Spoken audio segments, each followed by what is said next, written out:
Do you really want to fix this migration crisis, Commissioner? Are you even aware what's going on in Sweden? Ordinary men and women face the consequences of a migration policy that spawned the monster that is gang violence. Where's your pact for the 25-year-old girl blown up by gangsters, or the 71-year-old shot in the pub while having a pint? Your job, Mr. Skinas, I'm sorry, but it's not to be campaign manager for the left. It's to deal with illegal migration. So do your job and inform us on how we escort the boats back to their ports. 17 innocent victims shot to death, bombed to death in Sweden. Shame on you. Europe's streets are not safe. Last year, 2 Swedes were murdered in Brussels by an Islamist terrorist, an illegal alien. But ending illegal migration is only the first step to safe societies. The Islamists, the gang soldiers, are often second generation. In your country's migration crisis, Prime Minister, isn't solely caused by illegal migration. A big role is played by the universal right to apply for asylum. But Commissioner Skinas claims it is Europe's destiny to be an asylum destination. 1 million asylum claims in Europe last year. UN asylum rules make 780 million people eligible for asylum. The universal right to asylum is a threat to the future of Europe. Move the asylum procedure outside EU territory and process asylum claims in the first safe country. That's a migration policy that would work for Europe. Thank you. Thank you. In the heart of Scandinavia, Sweden is currently entangled in a crisis that reverberates through its very societal fabric. A tumult marked by violent clashes, gang wars, and an alarming surge in gun crime.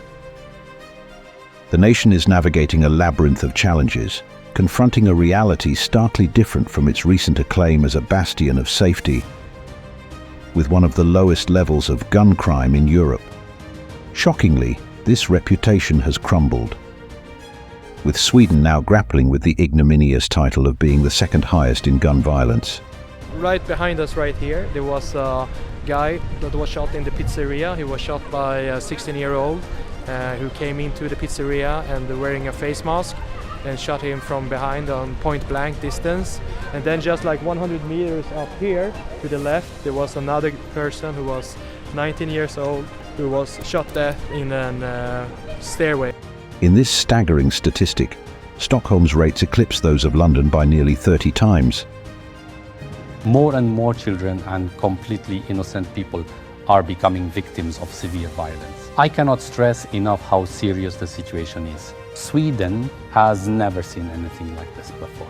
No other country in Europe sees anything similar. Because we are going to hunt the gangs and we are going to defeat the gangs. So we are going to take them to court. If they are Swedish citizens, they should be locked up for very long prison sentence. If they are foreign citizens, they will also be deported.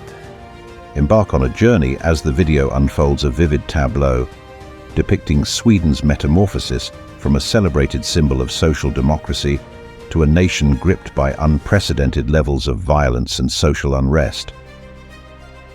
What makes this crisis even more complex is the intricate link between this surge in violence and gangs predominantly composed of individuals with migrant backgrounds. Stay tuned as we delve into Sweden's challenges and how the nation is charting a course through this uncharted territory.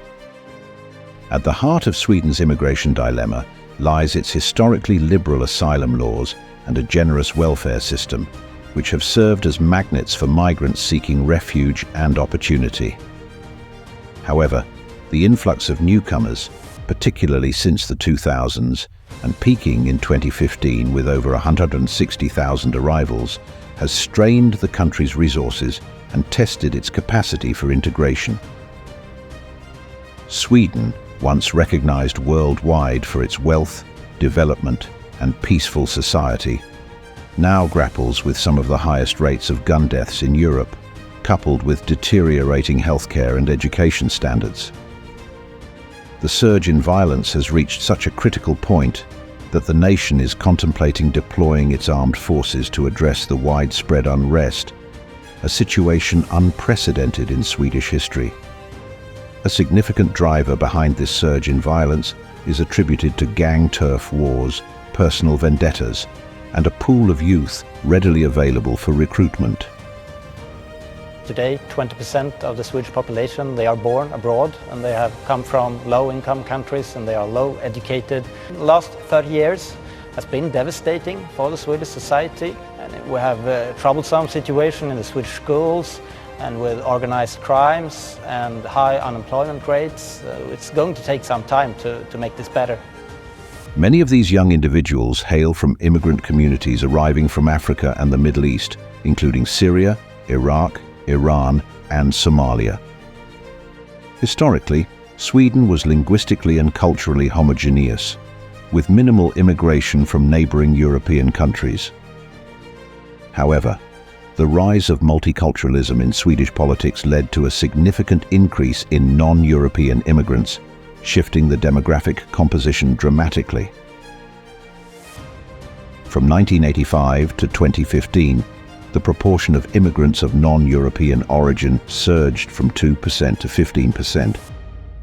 While initially perceived as a positive development to counteract an aging population, the reality proved starkly different.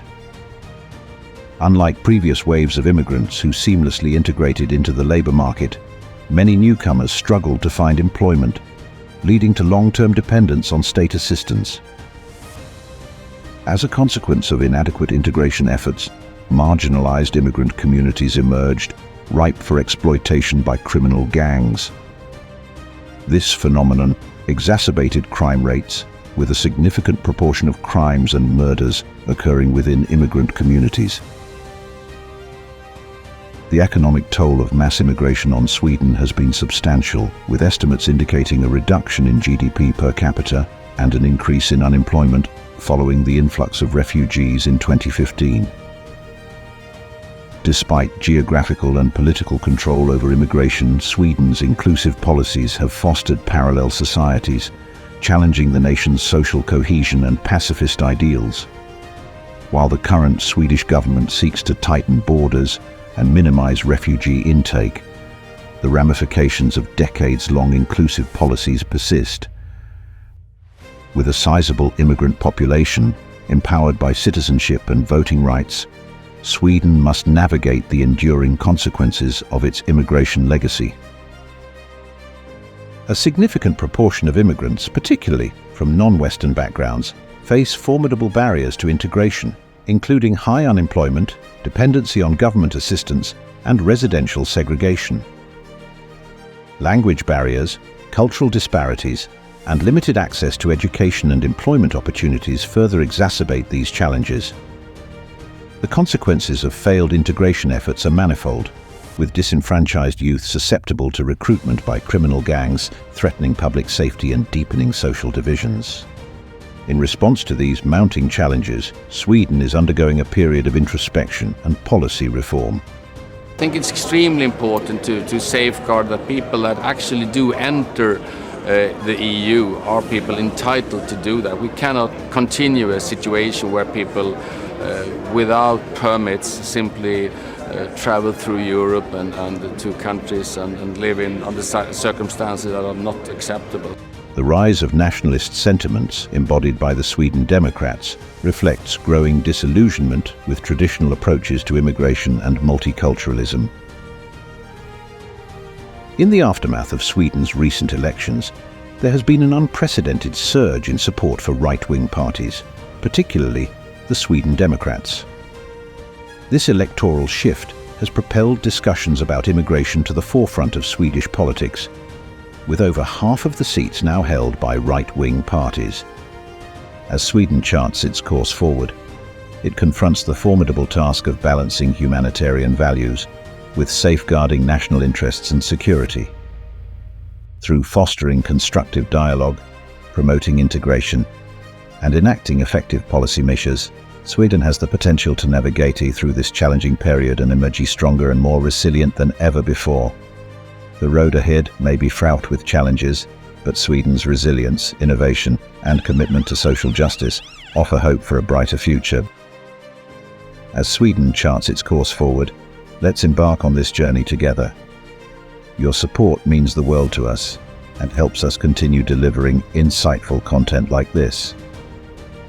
By liking and subscribing, you're not just supporting our channel, but also joining a community committed to understanding and shaping the future. Remember, stay informed, stay engaged, and let's build a brighter tomorrow together.